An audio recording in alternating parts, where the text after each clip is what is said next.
Friends, अभी तक आप सब देख रहे हो कि सरों में चल रहा है एक जोरदार टॉय, जहाँ पे अनिका की दादी अन्नपूर्णा जी आती हैं घर में और एंटर करते ही बोल देती है। जब पुलिस अनिका को पकड़ने कर लेके जाने वाली होती है घर पर, वहीं पर अनिका की दादी आती है और बोलती है कि नहीं इंस्पेक्टर साहब, आप अनिका को गिरफ्तार नहीं कर सकते। वहीं पर आपको जिसे गिरफ्तार करना है वो कोई और नहीं बल्कि ये सरू है, जो हमारे घर में हमारे घर में आ गई है घुसकर अनिका की बड़ी बहन बनकर। सरू जो कि है सिर्फ सरू, वो बन रही है सरू बाजार। वहीं पर सरू को बचा लेता है चंद्रकांत और बोलता है कि माँ आप ये क्या बोल रही हो, क्योंकि आप इतने दिन हॉस्पिटल में थी तो इसलिए आपको कुछ नहीं पता कि सरू नॉर्मल सरू नहीं है बल्कि वो हमारी बेटी है और आपकी बड़ी पोती है। वहीं पर ये बात मानने के लिए अन्नपूर्णा बिल्कुल साफ इनकार कर देगी कि सरू हमारे घर की बड़ी पोती नहीं हो सकती, इसलिए मैं इस बात को इनकार करती हूँ। वहीं पर वेद भी साथ देता है सरू का और बोलता है कि दादी आपको पता नहीं है शायद, क्योंकि आप हॉस्पिटल में थे, कि चंद्रकांत सर खुद लेकर आए थे सरू को और सरू ने भी बताया कि वो इस घर की बेटी है और इस घर की बड़ी पोती है। वहीं पर सरू की और वेद की बातों पे कोई विश्वास करने के लिए तैयार नहीं है। वहीं पे वेद को दिए हैं 3 दिन का टाइम अन्नपूर्णा ने और बोला है कि तुम्हारे पास 3 दिन का टाइम है सरू और वेद, कि तुम ये बात साबित करके दिखाओ कि तुम सच में इस घर की बड़ी पोती हो। वहीं पर वेद अब बिना बताए किसी को कराने वाला है डीएनए टेस्ट सरू और चंद्रकांत का, और जिस डीएनए में साफ हो जाएगा कि चंद्रकांत की ही बेटी सरू है। वहीं पर जैसे ही डीएनए टेस्ट रिपोर्ट आएगी तो वो जाकर दिखाएगा अन्नपूर्णा को और बोल देगा कि देखिए दादी, कि आप कह रही थी कि सरू इस घर की पोती नहीं है बल्कि वो आपकी ही बड़ी पोती है। वहीं पर जब ये बात अन्नपूर्णा को पता चलेगी तो अन्नपूर्णा पहले तो ये बात मानने के लिए साफ इनकार कर देगी कि कैसे हो सकती है सरू माँ इस घर की बड़ी पोती। वहीं पर अब जल्द ही मिलने वाली है सरूजा भी आने वाली है इस घर में और वो बताएगी सारा सच कि सरू कोई और नहीं बल्कि इस घर की बड़ी पोती है और चंद्रकांत और उसी की एक लौती बेटी है। वहीं पर दूसरी ओर आप सब देख रहे थे, अभी तक कहानी में चल रहा था कोई, जहाँ पे अन्निका करने वाली थी विसर्जन गणेश जी का। तो अन्निका को जब पंडित जी ने बोला कि जाकर मूर्ति उठाइए और विसर्जन के लिए उस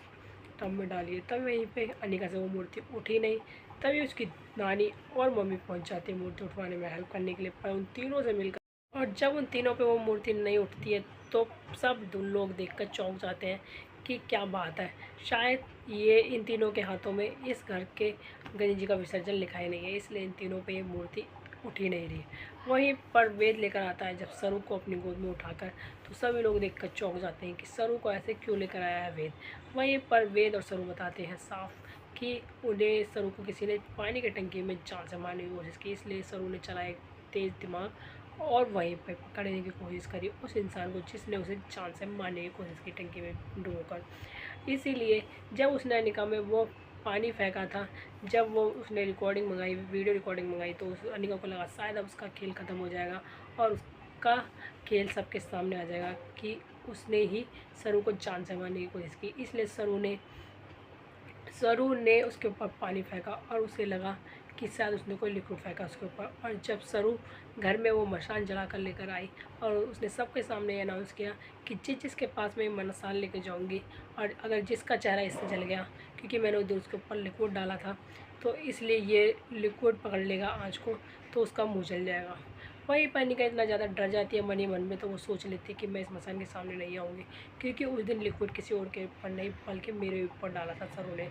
इसीलिए सबके पास एक एक करके जाती है सरू, पर सभी लोग डरने से साफ इनकार हट जाते हैं क्योंकि किसी ने कुछ किया ही नहीं है। और जैसे ही अनिका के पास लेकर जाती है सरू उस मसाल को, तो तुरंत अनिका डर के पीछे हो जाती है और बोलती है कि हाँ, मैंने ही तुम्हें जान से मारने की कोशिश की थी, पर मुझसे गलती हो गई डैड। तभी वो चंद्रकांत को समझाने की कोशिश करती है और चंद्रकांत ने सोच लिया है कि तुमने अब की बार गलती नहीं, बहुत ही बड़ा गुनाह किया है, जो कि तुमने मेरी बड़ी बेटी को जान से मारने की कोशिश की है, इसलिए मैं तुम्हें छोड़ूंगा नहीं इस बार। और वो अंदर जाके कमरे में पुलिस को फ़ोन करने लग जाता है और बोल देता है साफ साफ पुलिस को कि मैं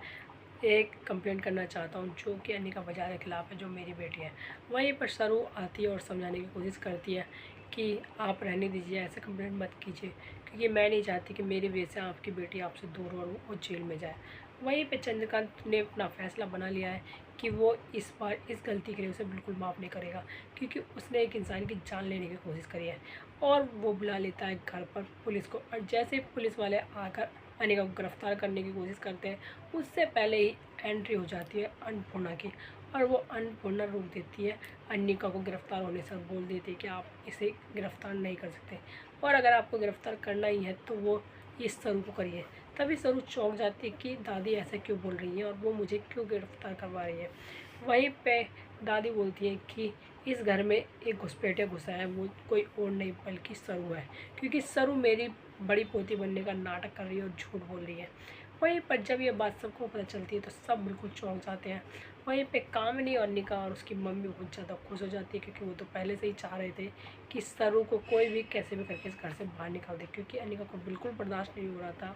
कि अनिका की बहन है सरू, जो कि इस घर की बड़ी पोती है, और सरू कोई और नहीं बल्कि सरू बजाज है। वहीं पर क्या कहानी में अब आएगा नया ट्विस्ट, और पता लगेगा सबको कि सरू जो अब तक झूठ बोल रही थी वो असल में सच में ही इस घर की बड़ी पोती है और वो इस घर की मालकिन है। तो आगे देखिए कि कहानी में क्या नया ट्विस्ट आने वाला है वहीं पे, और देखते रहिए हमारे चैनल को, वीडियो को लाइक करिए, सब्सक्राइब करिए, एंड बेल आइकन दबाना बिल्कुल ना भूलिए।